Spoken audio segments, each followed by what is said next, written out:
Al 2017 y 2019 como mejor radio nativa digital.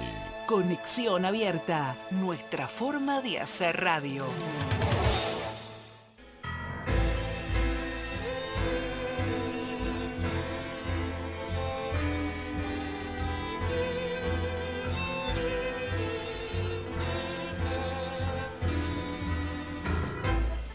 Aquí comienza A Vos Te Cuento Buenos Aires. En la magia de andar por tus calles, con tu gente, compartiendo notas, entrevistas, música y cuentos. Con la conducción de Roque Vega. Y así comenzamos el programa de este sábado de A Vos Te Cuento Buenos Aires. Como siempre, Tere Mármol en el control técnico.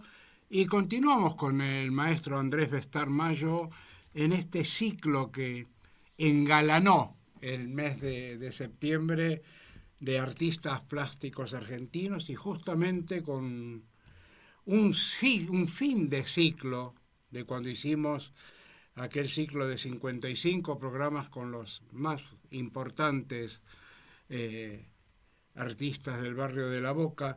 Y hoy creo que tenemos un redondeo que es verdaderamente el redondeo de ese ciclo, ¿no?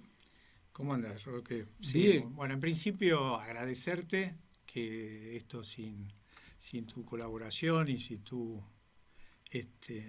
apertura en este espacio, esto no lo podríamos haber hecho. Así que en ese sentido agradezco profundamente. Lo que nos vamos a encontrar hoy es con la última parte de ese largo charla que tuvimos, como si fuera en un café, pero en esta radio, con tres de los grandes maestros de la Argentina, con Carlos Cañas, nuevamente, con Leo Vinci y con mi querido maestro Ponciano Cárdenas, donde hoy vamos a especificar, y más en relación a este mes, que también colocaste vos estos programas en el mes de la primavera, en el mes de las artes plásticas, en el mes de la docencia del maestro, hacer una profundización en lo que ellos pensaban específicamente de la docencia, qué horizontes se ponían en relación a sus objetivos, cuál fue el proceso creativo y en cierta medida cómo se puede explicar ese proceso desde el punto de vista tan mágico, ¿no? Y como esto fue a mediados del año 2018. Hacía frío, estábamos todos acá y a mí me llaman del trabajo y me tengo que ir. ¿Te tenés que ir? Estaba en esta silla. Claro. Y fue muy hermoso que ellos se pudieran explayar, ¿no? El maestro que todavía tenemos y que sigue siendo un referente de esa generación es Leo Vinci. Cañas nos dejó en el año 20, al poquito tiempo se fue también Ponciano, y es evidentemente que han dejado la vara muy alta, y por el otro lado cubrir, tanto como artistas plásticos como docentes, el espacio que han dejado ellos va a costar, y por más que uno se ha preparado, por más que uno esté dando siempre lo mejor, yo creo que fue una generación dorada la que les tocó a ellos. Fue una generación que tuvo esta posibilidad que en estos tres encuentros se hace evidente. Tenían todas las condiciones, tenían todo el potencial divino, si querés, desde el punto de vista de jóvenes inmigrantes en la Argentina, de hijos de inmigrantes en la Argentina, con unas instituciones que estaban, tanto como lo dijeron ellos en su primera etapa, preparados para incentivar y fomentar el potencial de cada niño. Las maestras tenían ese tiempo y se daban ese lugar. Y por el otro lado, esta gran institución, que yo le digo que es un templo y que para nosotros fue y es algo sagrado, como esta institución de la Carcoa, que los cobijó, los apadrinó en cierta medida, los contuvo, les dio un título superior, que para esa época era el máximo, no estaban las universidades, Y por el otro lado, los habilitó, ¿no? Entonces, como generación de esa clase media-baja de laburantes, haber llegado a este máximo y haber sido estos referentes, no solamente de las artes plásticas, sino como Ponciano decía, hay que ser hombre, ¿no? Hay que ser un buen hombre, ¿no? Y ellos lo cubren. Por lo tanto, bueno, ahora Tere nos va a hacer escuchar esta belleza que quedó, que es un documento que para mí es el cierre del... Soy agradecido nuevamente a vos por esta posibilidad que me diste de difundir, tanto en La Boca como acá, con estos tres maestros, nos da la posibilidad de difundir lo que es y fue la Escuela Superior Ernesto de la Cárcova. Y bueno, si querés, Tere... ¿Vos te imaginás de que el conocimiento, y siempre lo digo, puedo tener una biblioteca inmensa, pero si está cerrada en mi casa no sirve, es que no sirve. O sea, son tesoros dormidos, tesoros que están ahí, de no haber podido hacer ese ciclo que con estos 4, con el que falta para el sábado que viene, son 60 horas de radio, que no es poca cosa, sobre un tema específico. Creo que hemos cumplido, por lo menos hemos cumplido para los que vienen, porque seguro. Están íntegras subidas a internet. Sí. O sea, son las 60 entrevistas, 60... Yo digo que más que entrevistas, si vas a estar de acuerdo conmigo, hubo muchos que fueron clases magistrales. Sí, yo creo que en ese sentido, yo los veo estos programas como documentos, ¿no? Como contenido. Sí. Y siempre lo vi así porque, bueno, fui formado para esto y me interesa justamente que lo que yo pude, en cierta medida, percibir, escuchar, y más que en nuestro territorio, en nuestro proceso, muchas veces aprendíamos en estas charlas tipo café, ¿no? donde el maestro dejaba su lugar de referente del grupo y hablaba de igual a igual, donde se aprendía más, ¿no? Generalmente eso se hacía en la época de ellos, en los cafés, en la relación donde iban a comer con los maestros. Nosotros tuvimos la suerte, como generación, de empezar ya a tener mucho menos pluritos en ese sentido y empezar a hablar más horizontalmente con nuestros alumnos. Y entonces, que lo aprendimos de ellos. Y estas horas que grabaste, que nos diste la posibilidad de difundir este material, yo creo que tiene mucho de esa sensibilidad, ¿viste? Yo te puedo asegurar de que muchas veces pienso... fue un ciclo que no nos costó hacerlo. Cuando uno piensa son 60 programas, es mucho programa, pero no nos costó en absoluto hacerlo. Y pensar de que retorno en mi PC, hoy voy a escuchar nuevamente a tal cosa. Por supuesto que para mí hubo un referente que fue el que me abrió las puertas y ese cariño inmenso que le tengo a este barrio de La Boca, que yo no soy de La Boca, que fue don Rubén Granada Insúa. Yo te iba a decir. Le debo muchísimo a él. En ese sentido, permanentemente lo estamos homenajeando, porque creo que fue una llave para nosotros muy importante el que él nos haya habilitado. Yo, si bien tengo mi taller en La Boca, siempre lo comentamos, uno necesita, como en el plano de la identidad, tener 5 generaciones en cada lugar para empezar a hacer, ¿no? Nosotros como inmigrantes de la Argentina, algunos van por la 4ª, otros por la 3ª generación, o sea que recién estamos aprendiendo de este lugar tan hermoso que nos tocó nacer. Y la Boca todavía tiene un requisito similar, ¿no?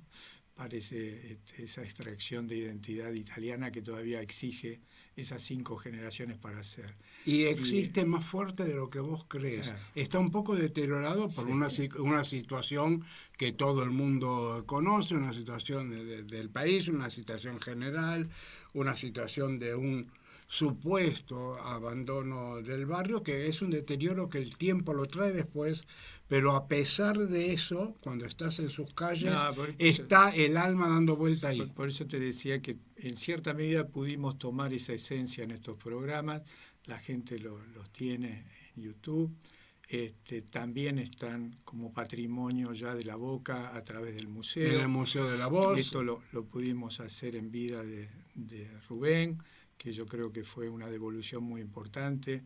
Un día inolvidable para mí. Antes que apareciera esta enfermedad tan desastrosa de la pandemia, nosotros pudimos hacer este evento dentro del museo, se entregaron diplomas, hicimos todo lo que teníamos que hacer y me parece que fue, como decís vos, una tarea cumplida. Y ahora, estamos haciendo estos 4 o 5 programas que van a cubrir también esta referencia de documento sobre un tema específico, como dijiste vos. Sin dejar de anunciar, porque uno cree que finaliza y no finaliza más nada, el año que viene me gustaría volver a comenzar la primera serie. El año está dividido en 3 ciclos siempre.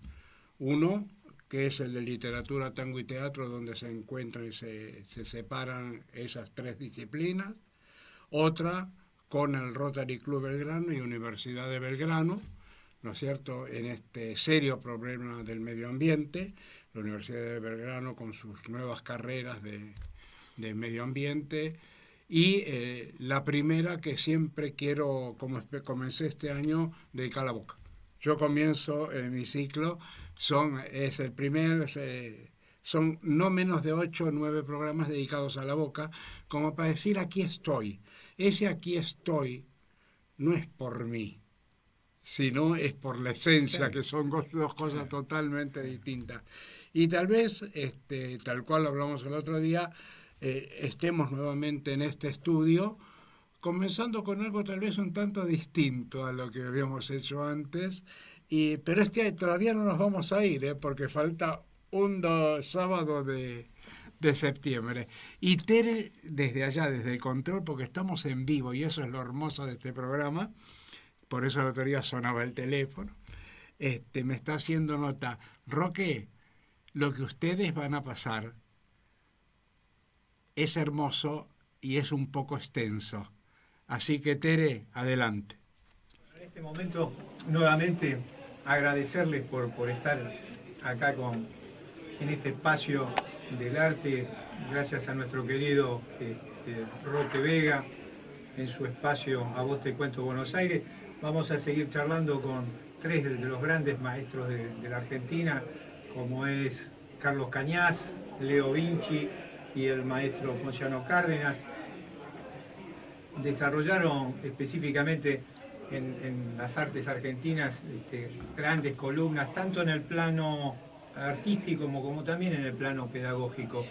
Han desarrollado un campo extraordinario también en el desarrollo del lenguaje plástico, porque cada uno pudo desarrollar ese potencial que los otros días estuvimos escuchándolos y nos dio la posibilidad de cómo ellos fueron desarrollando ese potencial innato que estaba en ellos, pero terminaron acompañados por grandes maestros en toda su trayectoria de la educación pública, en estas 3 hermosas escuelas de la Manuel Belgrano, la Prilidiano Pueyrredón y un templo sagrado que para nosotros fue y es la Escuela Superior Ernesto de la Cárcova, ¿no? Con estos 3 grandes maestros del arte argentino vamos a seguir charlando y específicamente ahora vamos a focalizar sobre el tema de la educación que tanto nos importa y más en la educación pública, ¿no? Es un punto tan importante en momentos que no se sabe hacia dónde va el arte de la Argentina y específicamente en el plano de formación artística.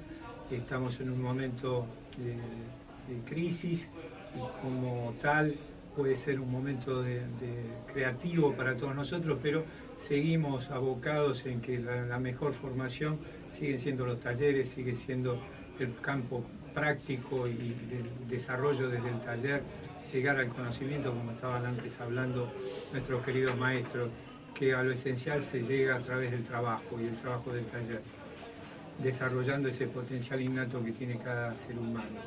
En ese sentido, me encantaría que tengamos ahora como tema la escuela superior o la escuela pública, como ustedes lo interpreten, la educación en las artes en la Argentina. Han desarrollado estos 3 grandes maestros sus talleres en forma particular también, o sea que han conocido el plano pedagógico tanto desde lo institucional en nuestras escuelas de arte como también en un desarrollo de acompañamiento más personalizado en sus talleres. Así que bueno, queridos maestros, gracias por seguirnos acompañando acá en este momento, gracias a Vos Te Cuento Buenos Aires, este programa de Roque Vega. Me gustaría ahora, bueno, casi desarrollándolo como una temática específica, la educación en las artes, qué importancia ustedes le ven o qué creen desde el punto de vista de alguien que quiere incorporarse al sistema de las artes, qué importancia ustedes le vieron desde el punto de vista como docentes y como alumnos a nuestro sistema de educación pública. Yo creo que algo hemos dicho recién, con respecto a que toda esa organización que hubo en las escuelas con motivo de la fuerza de ser desarrollada hacia los alumnos, me da la impresión que se ha deshecho mucho la cuestión así de las escuelas como formación. Entonces creo que hay que entrar a reestructurar ese fenómeno, pero las escuelas de Bellas Artes no pueden ni deben desaparecer. Pero hay que darles un contenido y una forma más acorde con la contemporaneidad. Pero es imprescindible. Yo creo que en ese momento lo que corresponde a la enseñanza en general, ¿no? Me parece, pero en el particular, en lo particular que tiene que ver con la plástica, me parece que hay un momento de crisis en muchos sentidos. Primero, porque estamos invadidos por, a través de los medios, sobre todo, con una información internacional que pretende unificar una cultura, que se habla mucho de la globalización, como si la cultura pudiera ser algo tan general que sea lo mismo acá que en Japón o que en Alemania, ¿no es cierto? Y justamente si hay algo que tiene que ver con la creación, es la originalidad, la identidad. No la originalidad buscada a la fuerza, sino la originalidad que da simplemente la singularidad de pertenecer a un lugar y a un tiempo histórico.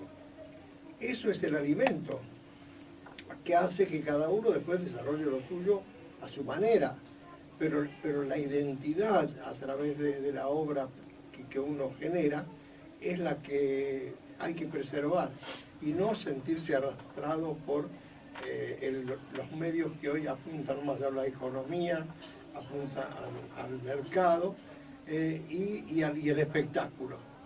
Es dramático ver lo que está sucediendo hoy, o trágico, mejor dicho. Yo he escuchado a estos famosos curadores o enfermeros, no sé cómo será, que dicen lo más importante es la idea, la realización la puede hacer otro. Es la contradicción más terrible y el mensaje más nefasto para los jóvenes y para los no jóvenes también. ¿Por qué? Porque todo lo que hacemos sabemos que mientras hacemos estamos pensando y el desarrollo y la aparición de la imagen nos ayuda a encontrar el camino, ¿no? O sea que son mentiras que es la idea. Por eso es que ahora las ideas son puro espectáculo, desde la parafernalia de las grandes cosas que llaman la atención hasta la tontería de poner un trapito colgando y pensar que eso ya es una obra de arte. Esa es la gran crisis. Y Cebado, ustedes tuvieron un momento crítico, muy crítico, en la época del proceso, cuando se quedan sin sus cátedras, ¿no? En la Manuel Belgrano creo que estaban dando clases, En la Pueyrredón. y en la Pueyrredón también, y vieron ahí el momento más horroroso puesto a disposición, ¿no? de la educación pública, cuando por pensar distinto o por profundizar quedaban fuera del sistema. ¿Cómo vivieron eso y cómo lo pudieron sobrepasar? Dolorosamente, yo lo compartí mucho con Cañá, que compartíamos también el taller ahí en Barracas. Así que fue con mucho dolor, primero por el amor que uno sentía por las escuelas de las que habíamos partido, y después por la injusticia, ¿no?, que se produjo, porque nosotros en el fondo no hacíamos política. En todo caso, se sospechaba de nosotros porque teníamos una orientación natural con respecto a lo que yo estoy diciendo, ¿no? Y bueno, perdimos las cátedras. No sé si a vos, Ponciano, te pasó lo A mí mismo. me costó mucho mantenerme en la cargoa porque me quisieron sacar varias veces con intervenciones. No, y que Pero además en un como yo me momento sub- dado desmontaron los cursos, terminó. Claro. Todos. Ah, Entonces, ¿qué pasó? Yo pienso que lo que él está diciendo de la enseñanza, con todas esas intervenciones han desgastado las escuelas, prácticamente han desaparecido las escuelas. O sea que en este momento se está enseñando pura y exclusivamente las modas o las cosas teóricas, Exacto. donde efectivamente donde no se enseña el conocimiento técnico y ese algo que vos marcaste, la identidad. La identidad. La identidad es lo único que da el valor a la obra de arte. Si la obra de arte está bien pintado y tiene identidad, es obra de arte. Si no, es un cuadro bien pintado. Y si no, una moda. Sí, señor. Entonces yo creo que eso se ha ido perdiendo. De alguna forma creo que nuestros maestros, tanto a mí cuando estudié en Bolivia, mis maestros me orientaron con ese sentido, porque yo me recibí en Bolivia y vine a entrar a cargo. O sea, lo importante para mí, y hablando así rotundamente, la enseñanza práctica del arte, que no solamente debe ser a nivel de las escuelas de arte, sino a nivel nacional. En las escuelas de arte, en las escuelas primarias y secundarias tendrían que encaminar a eso, porque eso va sensibilizando al individuo. Pero de alguna forma el niño necesita sensibilizarse. Y no estamos haciendo robots, los estamos trabajando, construyendo en forma lenta pequeñas máquinas, donde el sentimiento lo estamos aplastando. Entonces yo pienso que tiene que haber una vuelta, volver a ver el sentimiento de las personas, a partir de ahí enseñar las artes. Una cosa que lo que voy a decir puede parecer quizá raro, pero hablando de la identidad casualmente, yo en los últimos tiempos empecé a pensar que todos los grandes talentos y artistas, y sobre todo en pintura, que se nos mostraba, a los que teníamos que reverenciar de alguna manera como Grandes artistas. como grandes artistas, muchos son auténticamente de grandes valores y uno los sigue respetando, pero hay otros que no. Yo digo entonces, para mí, no sé si es algo que pueden opinar lo mismo todos, para mí es más importante la cámara, Diomedes, Quinquela, bueno, y todos esos grandes pintores que le llaman de la boca, Sí. pero que no eran solo de la boca. No. Son más importantes que Petoruti, que era un excelentísimo cubista, pero que no tenía nada que ver con la realidad nuestra. De eso hablo de la identidad también, ¿no es cierto? Él era, o de Soldi, por ejemplo, pero ¿a quién se le ocurría cuando éramos estudiantes opinar de que era mejor Diomedes que Soldi? ¿No te parece? Y bueno, yo creo que todavía eso no está claro en mucha gente. Y hay ciertos artistas que uno los puede respetar igual, pero que no tienen esa esencialidad que dice bien Ahora Ponciano. no lo ven en ese sentido que lo que ustedes recibieron es en ese sentido un planteo más abierto desde el punto de vista de un concepto más universal, y que estos grandes maestros, como hablábamos desde Ferrari, le dieron la posibilidad a ustedes de focalizar hacia su propio potencial, a su propia vocación, desde el lenguaje poético. Yo lo veo en ese sentido a De Ferrari, no sé, Carlos, qué opinás vos, que lo viviste desde el taller. Lo veía que apuntaba más al lenguaje esencial, y por ahí Guido apuntaba más, o Larrañaga apuntaba más a algo A lo que tenía que ver, conceptual teórico. y tenía más que ver con el lugar, con la relación de buscar Claro, había el paisaje, ¿no? una mayor, en el caso de Larrañaga, Sí. como de otro autor, una mayor ligazón con la realidad. Claro. Y en el caso de Ferrari era el camino a la abstracción, no para huir de la realidad, sino para era una comprender la cuestión realidad. conceptual y una cuestión formal distinta. ¿Y no lo ves en ese sentido como que uno buscaba más el campo esencial y el otro un desarrollo más del paisaje o del lugar? Bueno, decir esencial en un caso y en Claro. otro no, da la sensación como que uno está calificando. Está bueno lo que decís, De otra está muy bien, manera. está muy bien, ¿No? está muy bien. Son dos posiciones con respecto a la pintura distintas, pero no que uno es más esencial que el otro. Vos decís que trabajando el paisaje o la referencia más sobre el terreno de lo visual, apunta también a algo Claro, en el caso de trascendental. Larrañaga era más el camino de la expresividad a través de la figuración, y en el caso de Ferrari estaba el camino hacia la abstracción.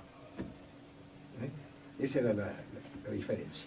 Porque en ese sentido es como que muchas veces vemos la abstracción como eso que yo percibo pero que no sé qué es, ¿no?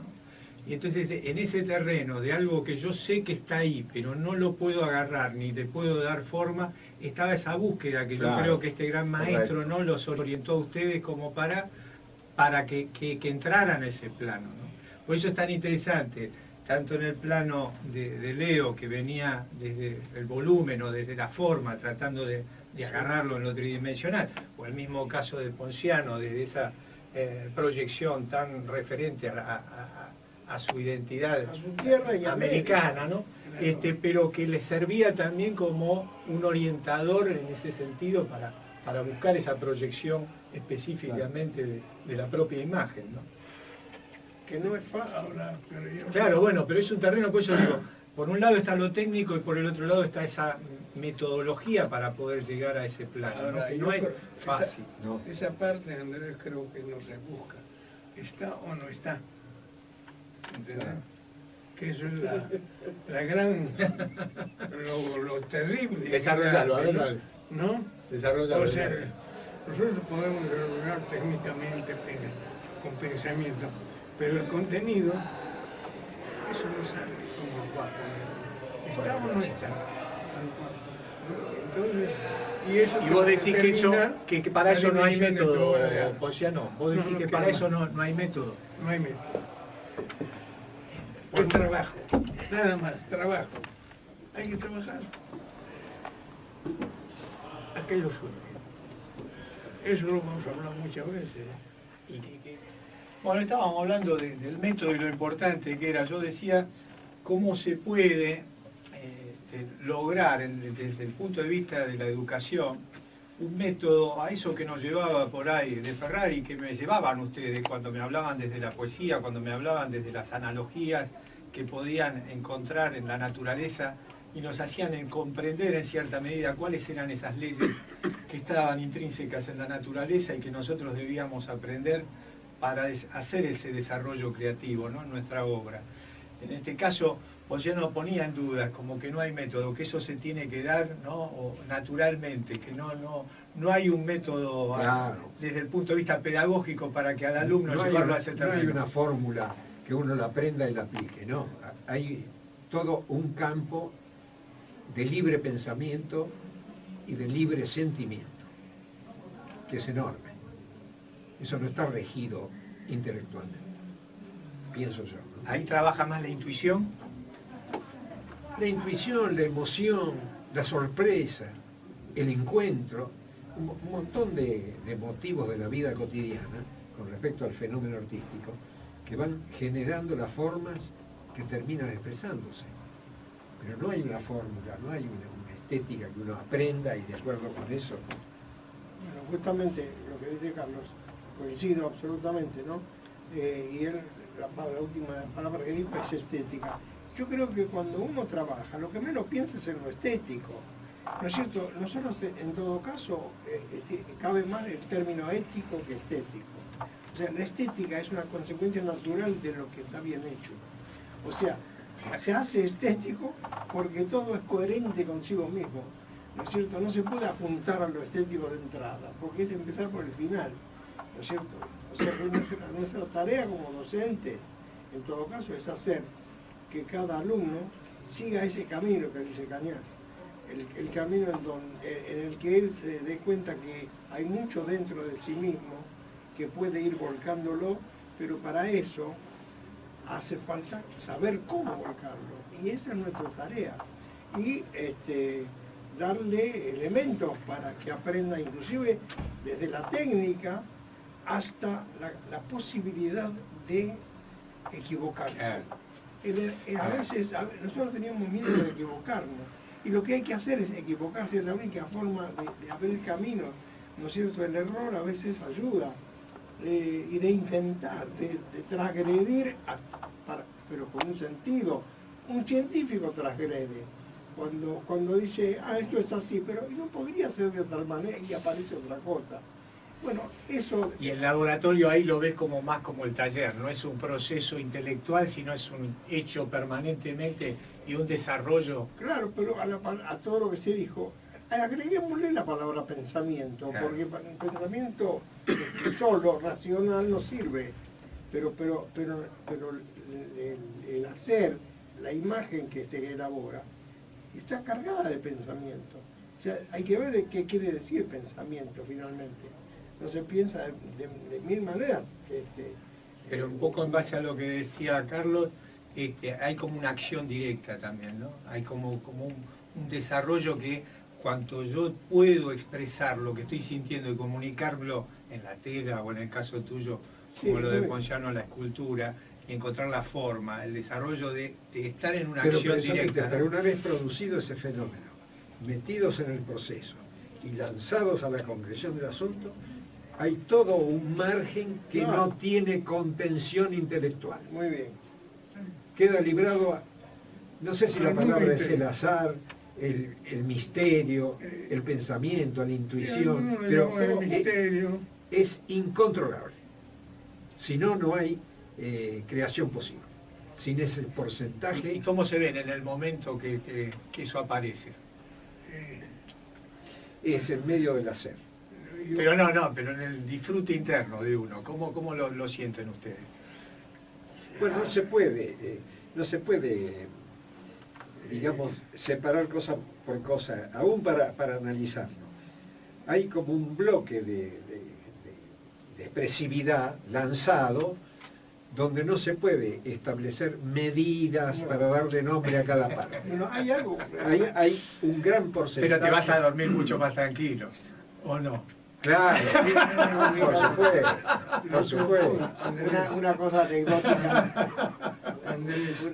Uno no sabe cómo encontrar las palabras, pero lo percibe, lo siente, claro, pero, aunque al otro día no sea lo mismo, ¿no? Pero hay algo, yo quería decir, una cosa anecdótica nada más. Yo estoy trabajando, ¿no? Y de pronto me llama mi mujer y me dice, vamos, ¿qué haces todavía ahí? Subí que hay que comer, o qué sé yo. Y yo lo que le digo es, lo que le dije una vez y ahora lo repito, yo no estoy trabajando, estoy jugando, como los chicos. A un chico vos le estás jugando y que le decís, bueno, pará que no, estás jugando. Claro, lograste una actitud natural. Jugando en el sentido de que yo me entrego y al acto. ¿Tenés una hoja en blanco ahí? Sí. Claro, lo que ocurre es, Andrés, uno trata de ajustar técnicamente todo lo que piensa y lo que siente. Pero lo que va a hacer que la obra de arte sea obra de arte es cuando realmente quede ese algo mágico en lo que estás haciendo. O sea, yo comparo mucho esto con la maternidad, ¿no? O sea, la madre que se hace una gestación, para ella es un misterio. Lo que le interesa que el chico nazca con los 20 deditos, los 2 ojos, la boca, y que llore. No le importa. Pero el niño cuando nace da el grito, se expresa, da el grito. Ese grito la madre no lo pensó, y creo que el arte es lo mismo. Es innato, ¿no? ¿No? Ese algo es lo que va a hacer que la obra sea una obra de arte. Si no, será una buena pintura. Claro. Ahí está la diferencia. Y bueno, Ese sentido vital que empieza a aparecer cuando vos decís que se empiezan a alinear esos claro, planos. además uno nunca sabe bien cómo va, a qué va a llegar. Por más que haya una motivación, naturalmente, pero yo muchas veces, como docente hablo ahora, algún alumno me dice, ay, pero no sé qué hacer. Y yo le dije, no tienen que saberlo. Decime, le digo yo como ejemplo, cuando te vas a dormir, ¿vos sabés lo que vas a soñar? No. Bueno, pero cuando te despertás sí sabés lo que soñaste. Bueno, esto es lo que tenés. Empezá a dormir, acostate mientras trabajás, que de pronto sale el sueño y después sabés lo que se trata. Muy buena esa analogía. Que es un desarrollo permanente ante la apertura que lo que va a hacer nunca sabés desde dónde surge. Exactamente. Es hermoso, Exactamente. está muy bueno. Y acá, Carlos, ¿qué estás haciendo ahí? Que te A mí veo me tiene intrigado. dibujando, que desarrollaste el acto creativo, ¿no? No tuviste que... Yo lo que quiero decir es que hay un montón de impronta en el hacer que no es controlable ni por la razón ni por el sentimiento, que es la espontaneidad. Entonces yo lo que hacía, ustedes habrán visto la espontaneidad de hacer cosas. Quiere decir que si yo empiezo a hacer esto, no estoy previendo nada. Pero de pronto está esto. Entonces si yo hago esto, ya estoy creando acá una... Fíjate qué interesante que desde el punto de vista del sonido, ¿no? La gente está auditivamente escuchando tú rasgar una virome sobre un papel. Claro. No sabe qué está pasando, pero estás en un hecho creativo. Exacto. Así que estás siguiendo el planteo de tu trazo. Pero además, es hermoso eso. Además, ya que Cañas Sí. hizo esto que me parece fantástico, no solamente eso, sino que si uno quiere leer esto, vos lees acá velocidad, Seguro. direccionalidad, ritmo, movimiento. un movimiento. O sea, hay un montón de cosas que están sucediendo. Claro. Y que necesito específicamente Y que no el está- papel para poderlo decir. Y que no Fíjate está, qué no está interesante, ¿no? previsto por la razón, sino por el impulso automático De tu necesidad. de la claro, acción. claro. Entonces, vos de pronto tirás así, cuando lo pones ya para mirarlo, ya estás razonando. Claro, ya te alejaste. Ya pasaste te a otro- alejaste. pasaste a otro plano. Diste un paso atrás. ¿Está claro? Está genial en ese sentido. Esto es tuyo. Y en relación a este hecho tan bello, ¿no? Que vamos al otro plano, ya no los hincho más en este sentido, que bueno, lo único que tengo son palabras de agradecimiento, específicamente de disfrute de haber estado y de estar en este momento único para mí y espero que para el público que nos escucha también. Este disfrute de estar con 3 grandes maestros de la Argentina, como es Cañas, Ponciano Cárdenas y Leo Vinci. En ese sentido, vamos a algo más que todos, de la generación de ustedes, fueron uno de los, en cierta medida, bendecidos. Todos vivieron del arte, todos viven del arte.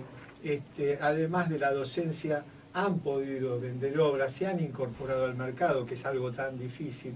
¿Cómo ven hoy el mercado y cómo se vieron ustedes en esa etapa tan digna y tan hermosa que fue los 70, donde ustedes tuvieron un rebote y una proyección hasta internacional y donde el mercado floreciente de la Argentina los respaldó? ¿No? ¿Cómo ven hoy la situación? Carlos decía que como que eso se fumó, ¿no? Como que se perdió. Yo lo que veo es que quienes manejan medios, de publicar un diario o publicar una revista, es como si estuvieran un poco al margen, como que no están en espectadores de estos fenómenos. Da la sensación precisamente de que no hay un artículo, por ejemplo, en La Nación actual de artes plásticas, no hay un artículo donde me explique a lo mejor algo de los fenómenos que hemos estado haciendo. Prácticamente no hay espacio de artes plásticas en el diario La Nación. Digo La Nación como puede ser Clarín, como cualquier otro medio. no existe. Entonces uno dice, bueno, a ver, ¿a dónde estamos llegando y cuál es la actitud de los medios con respecto a los fenómenos sociales, culturales, etcétera? ¿Cuál es la expectativa? A mí me entra un poco de pánico en ese sentido. Pero lo decís como que no hay la divulgación ni específicamente se apunta... Como si no hubiera curiosidad. Por ejemplo, yo tomo el diario La Nación, por ejemplo, y no tiene un espacio de artes plásticas. Como lo tenías en los 60 y en los 70. Exactamente. Entonces me da la sensación de que no desamparo, ¿no? De que no están los medios en observación del fenómeno cultural para ir tomando determinados síntomas que uno pueda explicar para los demás. Me da la sensación de que está ausente. Y me parece que menos del tema que estuvimos desarrollando en estas charlas que ustedes me habilitaron, esto que para nosotros es tan importante, que es el plano trascendente, hoy se apunta más a ver cuánto se vendió una obra o quién vendió en el plano internacional y no qué tipo de comunicación o qué alcanzó a través de campo expresivo, ¿no? No sé, Monseñor. Pero aparte, a mí me parece que también el hombre ha cambiado un poco acá. O sea que en algún momento, yo me acuerdo que la juventud, estoy hablando de los 70, Hace mucho, ¿no? La juventud entraba a querer tener un original y compraban a crédito chicos empleados de bancos, ¿no? Yo creo que cambió también la mentalidad. O sea, el poder económico pasó a manos de otros individuos que no les importa un cuerno la cultura, no les importa el arte. A eso se suma lo que dice Carlos, porque Carlos está pidiendo que sí, pero los otros no lo existen tampoco, no existen, porque yo veo que, por ejemplo, un ejemplo, yo le ponía mucho con Teresa Nalman en Pinamar. En Pinamar vivían industriales tipo que cuando había una muestra iban y compraban. Ahora viven todos políticos, ¿no? Políticos que tienen más plata que aquellos. Que esos industriales, pero que no están interesados en el Claro, arte. pero no están interesados, no les interesa. Eso también hace que caiga todo esto. ¿Y esa galería sigue existiendo? Sí, ya no, ya no. No, ya no. Ya no, ya no. Ya no. Ya no. Ya no existe porque Pinamar no. efectivamente al no haber un mercado, ¿cómo va a vivir? Está la hija de Teresa, acá en Buenos Aires. Sí. Y vos, Pero- Leo, ¿cómo lo ves esto? Yo pienso que Mira, personalmente como escultor nunca pude pensar en vivir de la escultura. Eso no quiere decir que no he vendido, pero si yo hubiera basado las ventas en poder sobrevivir y alimentarme todos los días, hubiera fracasado. Creo que un poco nos pasó a todos a que nos apoyamos en la docencia. Yo tengo vocación docente, por lo tanto No te me ha generó ningún perjudicado, conflicto. y si no, uno, ya lo sabemos, lo que enseñamos, uno aprende enseñando, ¿no es cierto? Así que, por suerte, he podido hacer otras cosas. Y Leo, y en ese para vivir. sentido, vos armaste tu taller, bueno, Marina, tu mujer, te acompaña en ese proceso, otra gran escultura argentina. En ese proceso, cada uno de ustedes también prevé el futuro dejando su obra como patrimonio cultural de la Argentina. En el caso de Ponciano, antes habíamos hablado de Antonio Pujía, él hizo un desarrollo, y casi todos, en este caso, lo han hecho a puro corazón Pulmón. y a puro pulmón, porque han desarrollado eso sin ningún tipo de respaldo. Sin especulación económica. Y sin especulación en ese sentido, dando su patrimonio, su conocimiento y su obra en función de este campo social que es dejar un legado en el arte argentino. ¿Cómo lo ven eso? ¿Como que tiene que ser o que están esperando todavía que alguno se entere y que los respalde como proyecto artístico de la Argentina? Yo creo que las cosas van cobrando su propio peso. Va cobrando su propio peso. Es decir, el arte no puede desaparecer, como no puede desaparecer el pensamiento poético, ni lírico, ni filosófico.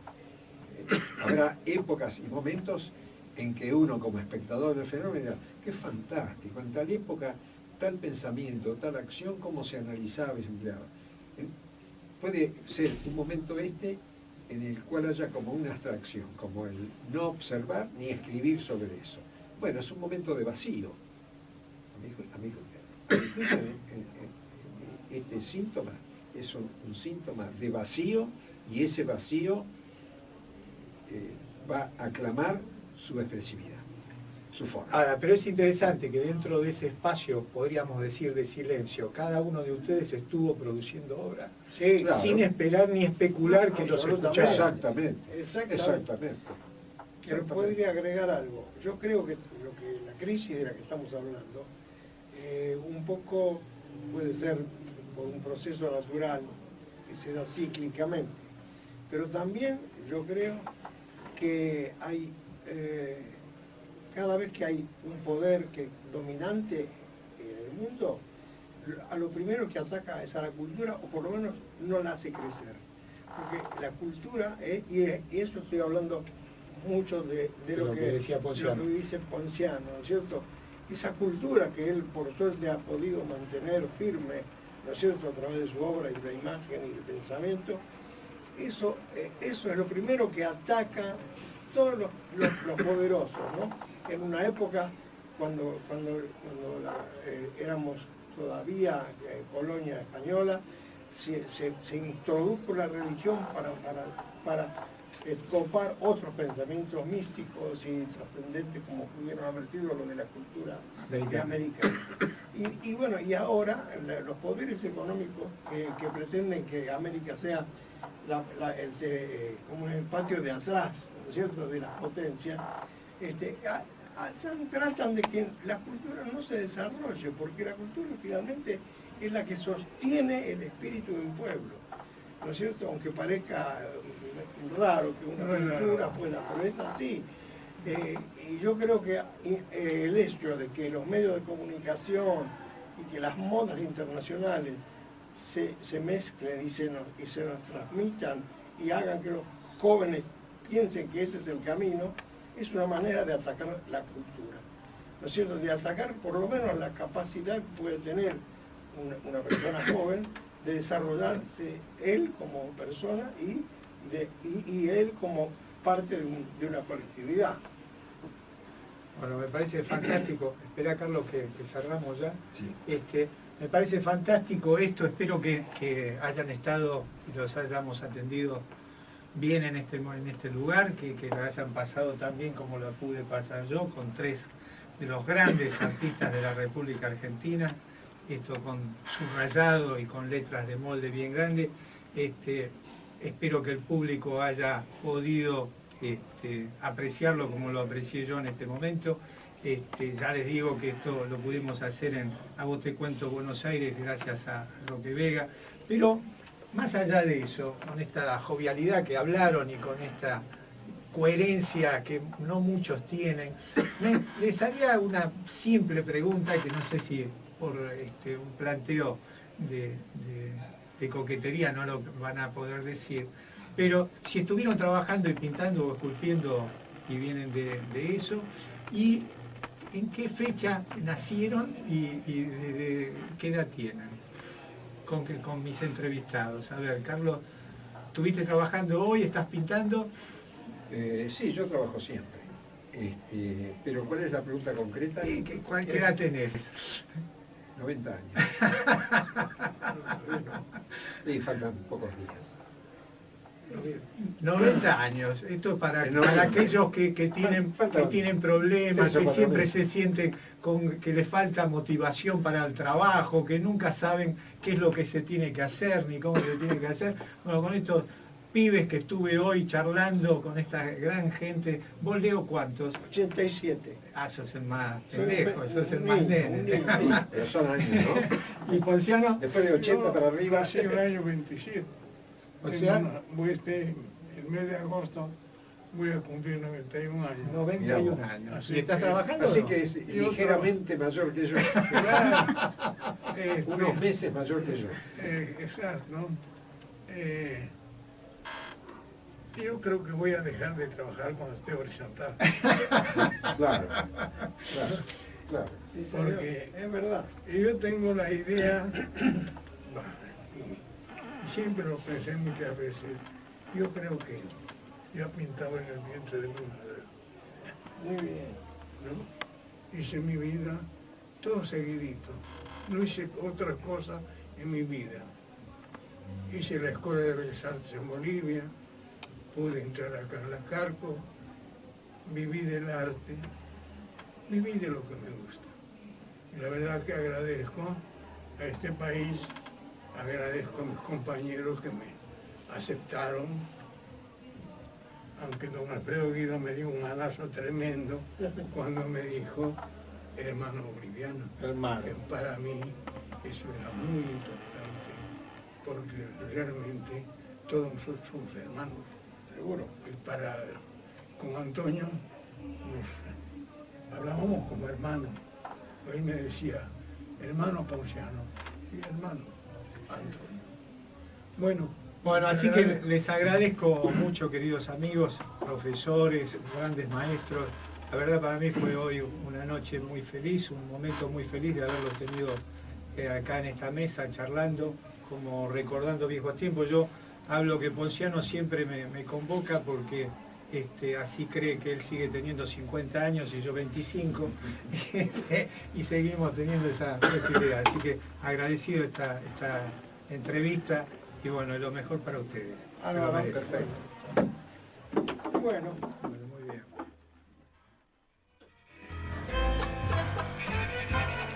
Irrepetible, verdaderamente es irrepetible. Se nos iba Cañas de la Sí, mesa. sí. Qué bueno, qué lindo. Bueno, Ya tenían sus 90 ahí todos. todos 92, el más joven de los tres, Leo, que hoy tiene ya 92, debe tener, y en ese momento 87. Plena actividad.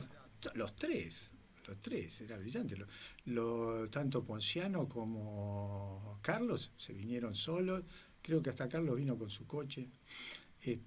Una cosa de una vitalidad y fíjate... Y de querer seguir hasta el final, me comentabas algo que es... Y yo lo decía en la grabación, el posicionamiento que tenían, ¿no? Y que tienen, la claridad mental de ese momento, ¿no? Que por ahí uno, ante la presión de la radio, haber estado 3 programas, casi 2 horas de grabación, uno se desconcentra o puede empezar a bajarle o a subirle la presión, más a esa edad. Y tuvieron un nivel desde el punto de vista que yo lo pude aprovechar, y por eso tenía ganas de que quedara grabado en algún momento las charlas nuestras. Ahora sí, ya está en YouTube para siempre. Pero Sí, antes bueno. de terminar el programa, que nos quedan apenas, mirá cómo nos están mirando desde la cabina. Vas a viajar. Sí, el primer programa yo lo comenté, ahora ya están un poquito más ordenadas las cosas. Surgió la posibilidad de ir a dar una charla a Barcelona, a un encuentro, un congreso de antropología que abren el juego para un trabajo más interdisciplinario, y voy a ir a hablar el arte ecológico desde la pintura rupestre como un fundamento específico del mural ecológico, ¿no? Así que eso me atrapó. La idea es ir a hacer un homenaje en cierta medida. De Barcelona salió mi abuela en 1911. Estamos en 2023, hace 100 y pico de años, que yo creo que es una buena devolución después que investigué tanto tiempo acá en América y me metí en tantas historias desde el punto de vista de la identidad. Creo que puede ser un momento sanador, no verme como un americanista, sino específicamente como alguien que está en tránsito y que como no conoce por dónde anda, trata de ser lo más profundo posible. En esto, me ayudaron ellos, me ayudaron estos maestros para hacer ese trabajo hacia adentro. Y bueno, y mi idea es pasar por Santa María del Camino, hacer una devolución. Hice unos trabajos hace unos años atrás que se llaman mapas para encontrarme, y lo voy a ir a donar allá a la comuna. Y estoy tramitando también donar otro trabajo mío que se llama Después, que para mí eran unas diabladas, y hoy me doy cuenta que son las danzas del fuego, de esos rituales casi paganos que tenían en la isla. Así que voy a ir a el hacer sábado que viene continuamos, bueno, porque si mirás para la cabina, fíjate las señas que nos están haciendo. Sos el que me lleva. O sea, comenzamos el sábado que viene justamente con tu viaje para que nos expliques un poco más, y vamos a tener una hermosa sorpresa el sábado que viene. Yo me despido hasta el próximo sábado, y adelante por favor, Tere.